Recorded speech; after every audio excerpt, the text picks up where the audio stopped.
шундай каты талаптар бар ине. Хугыш осорында балалар аз туу сәбәпле 50-нче елларның беренче яртыһында укучылар саны 40-га кәмей. Укытучылар штаты ла ел һайын кәметелә килә. 60-нчы елларда дөнья кытайгас, туым елдан арта. Дим 8 еллык белем бирүде тормышка ашыру, урта белем бирүде киңәйтү дә укытучылар санын арттыруды талап итә. Республикала эшләп килгән педагогик уку йортлары ихтыяҗды канәгатьләндерә алмай.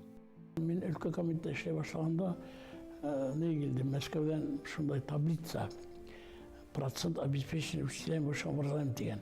Шул таблицаны карасам, безнең Башкортстан арттан 2нче урында. Иң артта Омск өлкәһенә. Тынгыһыз Фатима Хамид кызы был хәл менән һич тә килешә алмай. Укытучылар әзерләү өчен яңа институт астыру хәстәрлеге менән яна. Безнең педагогия институты, Башкорт педагогия институты. Менә ул Фатима Хамидованың йөреп Мәскәүгә барып, уны башта инде менә хәдә 2 педагогия бар, нимәгә кирәк 3нче педагогия институты. Бу Бөре һәм Стәрлетамак. Стәрлетамак бар инде. Хәзер Өфөлә юк. Мына Зәкәрия Шәрәф Акмазар бер хилә утырды бер нидә. Утырайым Мәскәүдән СССР һаулы һаулау министры шылтырата. Мына һинең мәгариф министрың Мустафина минең кабинетка инделә сыкмай. Нәмә талап итә? Мына Октябрьская революция урамында институт бар инде теге, дарудар эшләү буенча. Мына шул бинаны Фатима Пахора икән. Буласак Пединска. Бирмәһәң кабинетыннан сыкмайым дип утыраты. Акмазаров әйттем те министрга. Исемен әйтә, онытканым инде. Ярар бир инде, мин һиңа яңа здание төзеп бирәм. Каланың читендә. Итәкчеләр һүзендә тора. 1967 елда Өфөлә педагогия институты асыла. Салаватта, Сибайда яңа педучилищелар, Өфөлә музыка һәм һөнәр сәнгать, Күмертауда физкультура укытучылары әзерләүче педагогия училищелары оештырыла. Бош калала милли мәктәптәр проблемалары буенча фәнни тикшеренү институты филиалы асылуында ла Фатима Мустафинаның тураннан-тура катнашлыгы бар. Ул институт Мәскәүдә, монда филиалы. Менә бөтен башка республикалардан алда ошо филиал асылды. 68 елда мен дә шул филиалның мөдире булып эшләдем. Менә шул филиал аша күптәр галим булып киттеләр, докторга барып киттеләр, үттеләр инде. Бездән һуң анда Казанда астылар, Якутларда астылар, Мари, Севашларда астылар. Шундай ук филиал.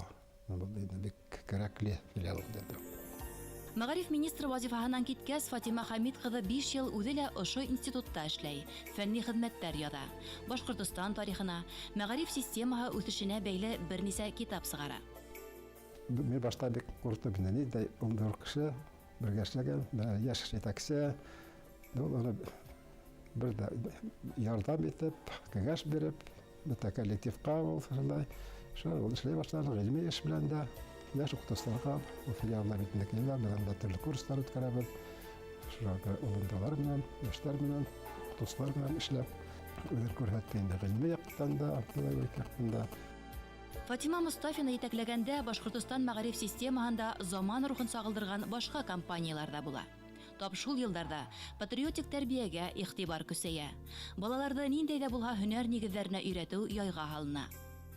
52 елы хөкүмәт карары балаларның тормышка әзерләү, мәгариф менән тормыш арасында бәйләнешне көчәйтү дигән карар кабул иткәнне 52 елда. Шуңа күрә ул вакыттан ашыл остаханалар, уларны теге станоктар менән я теге агас эшкәртү, я тимер эшкәртү станоктар менән иһазландырырга кирәк. Буга күп максат кирәк. Менә ошо мәктәпләрнең матди базасын ныгытырга кирәк. Менә ошо юнәлештә Фатима апай зур эш эшләде ул. Патриотик тәрбия мәсьәләләре нык куелды мәктәпләрдә. Менә ошо елларда музейлар асыла башланы. Ленин музейы, хезмәт музейы, хәрби дан музейы, яугирләр эзенән походтарга сыгу.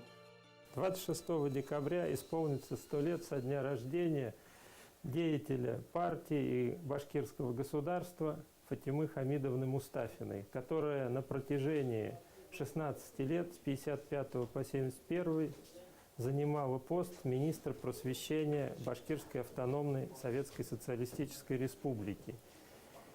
По сути, это первая женщина, государственный деятель Башкортостана. И вот, как мы к столетию, Музей истории развития образования Башкортостана решили сделать выставку.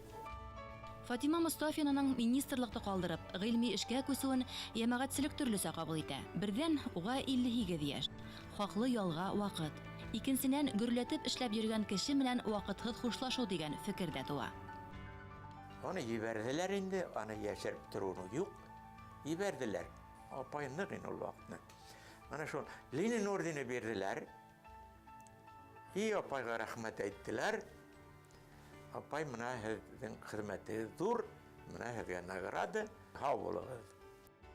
Мәгариф министрлыгында ул 71 еллардан китә бит инде. Һәм ул турында һуйсыкха, ул һәрвакыт йөзенә әрнүсе гатыргайны. Ул ниһаят бөтә мәктәп интернатларының эше яйга халынып, ул аскан педагогика колледж училищеларының, институтларының эшләре яйга халынып, мына уны укытып сыгарган зур вузлардан кайткан кадрдары эшкә егелеп, хәзер инде менә шул милли интеллигенцияны ныклап аякка бастырып, бергә-бергә итәбез дигән вакытта министрлыктан аны алалар. Нисек кенә булмаган, Фатима Мустафинаның каһарман рухлы, кырыс ихтиярлы, олы йөрәкле шәхестең эшләре тарих битләреннән юелмай. Елдар үткән һайын уларның баһаһы арта гына бара. Үзе исән сакта күргән кадер-хөрмәткә яңалары өстәлә. Ленин, 2 хезмәт кызыл байрагы ордендары, медалдар, шул исәптән Крупская медалы белән бүләкләнгән. СССР мәгариф алдынгыһы, РСФСРның аткаданган укытучысы Фатима Мустафинаның исеме 20-нче кала Башкорт гимназиясына бирелгән. Мәгърифәтсе педагогтың тууына 100 ел тулу уңаеннан Башкорт дәүләт педагогия университетында уның исемендә премия булдырылган. Гыйльми хезмәттәр һәм истәлектәр китаптары дөнья күргән. Ул Хызыр Ильяс һәмәк роль уйнаны. Бик күп кешеләрнең ролендә, гомумән башкорт интеллигенциясының барлыкка килүендә һугыштан һуңгы елларда Фатиминең роле зур булды. Менә мин аңа һөйләшкәннәрдән һуң образын менә давылларны ярып сыккан, менә данкамы, шундай аласынмы, бөркетме, шундай нигә мен сагыштырыр идем. Чөнки ул аслыктан үлү, 21 елга аслыктан үлү давылында ярып сыккан, репрессия 37 елга давылларда ярып сыккан, һугыш усырындагы авырлыкларда ярып сыккан. Шанһың менә мәгариф системасын кабастыру сала авырлыктарда ул ярып сыккан кеше. Менә шундый зур ханалар белән бер үзе генә түгел, бик күптәрде артыннан ияртеп, шул заман давылларын үткән кеше. Оның иң зур наградаһы мин уйлайм, менә халыктың фикере, менә безнең фикер, һезнең фикерегез. Менә бигрәк тә шул замандарда, 50-нче, 60-нчы елларда яшәгән кешеләр аның эшләгән хезмәтләрен үзләрен күзе менән күрделәр. Менә ошо иң бөек награда шулдыр дип уйлайм. Халыктың апайга хөрмәте.